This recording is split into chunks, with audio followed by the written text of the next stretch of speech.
October 27, 1962. The most dangerous day of the Cold War.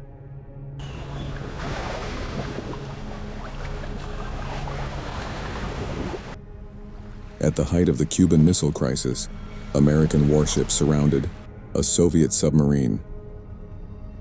Deep below the Atlantic Ocean, inside the submarine, the crew believed World War III had already begun. The captain gave the order to prepare a nuclear torpedo, one weapon with the power to destroy an entire fleet. 2 officers agreed to launch it. Only 1 officer refused. And that decision may have prevented nuclear war.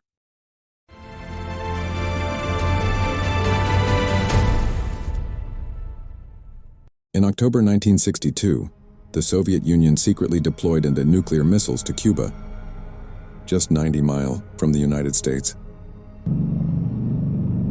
When American reconnaissance aircraft discovered the launch sites, the world entered a 13-day confrontation. The United States imposed a naval blockade. Soviet ships, none, and submarines then were already moving toward the island. Among them, 4 diesel submarines, each carrying a weapon few people knew existed: a nuclear torpedo.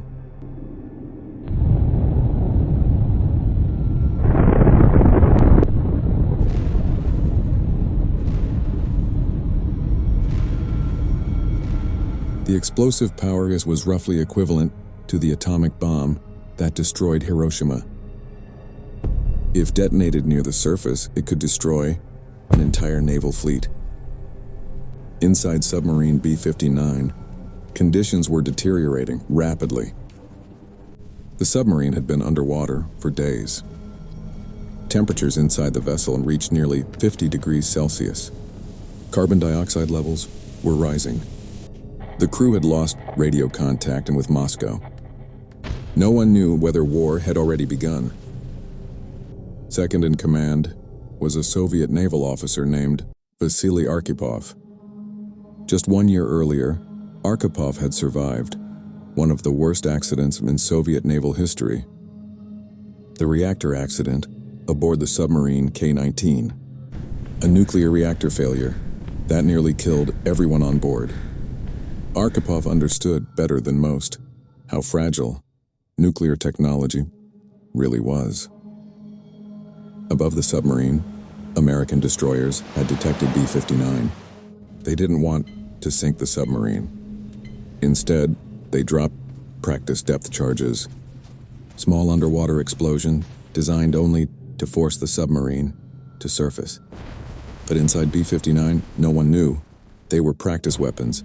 To the Soviet crew, the explosion sounded like the beginning of an attack. Inside the submarine, heat intensified.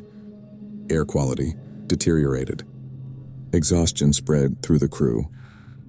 Under extreme stress, human perception changes.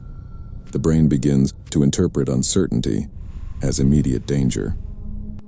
Captain Valentin Savitsky reached a terrifying conclusion. War had already started. He ordered the crew to prepare the submarine's nuclear torpedo. "We're going to blast them now."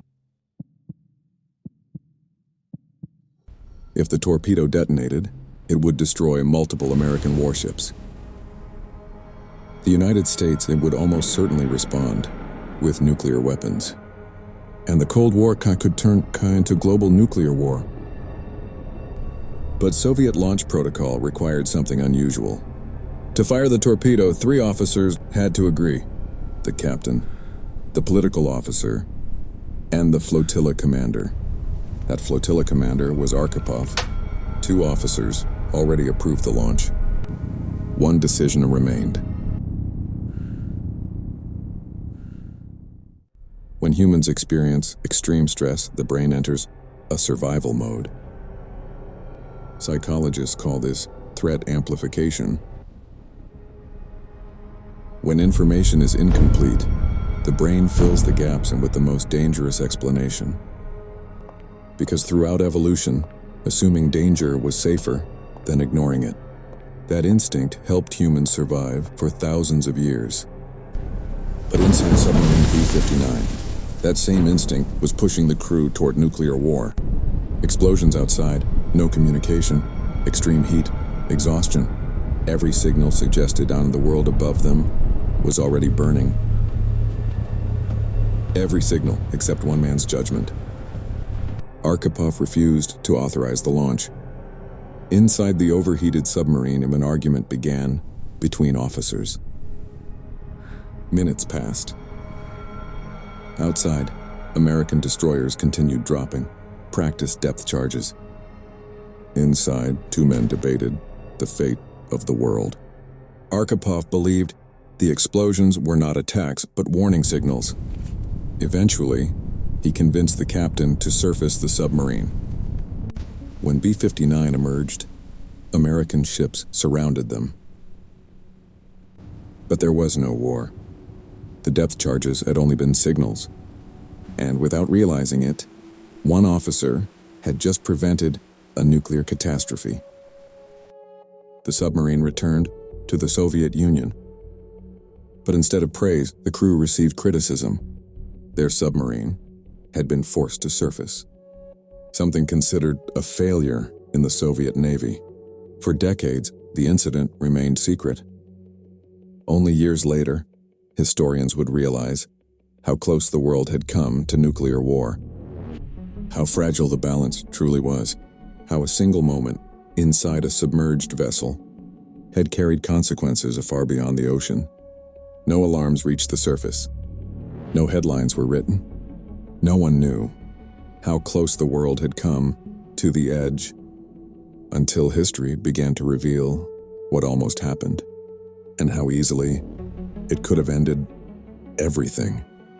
History usually remembers presidents, generals, and treaties, the names written in books, the faces seen on screens, the decisions announced to the world. But not always. The moments that happen in silence. Not always the choices made with no witnesses. Far from cameras, far from recognition, where no one is watching, and no one will ever know. Because sometimes, history is not shaped by power, but by restraint. Not by action, but by the decision not to act. But sometimes the fate of civilization depends on a decision made in silence far from the surface of the world.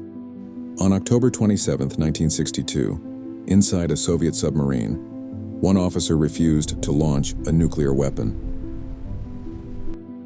And because of that decision, the Cold War never became a nuclear war.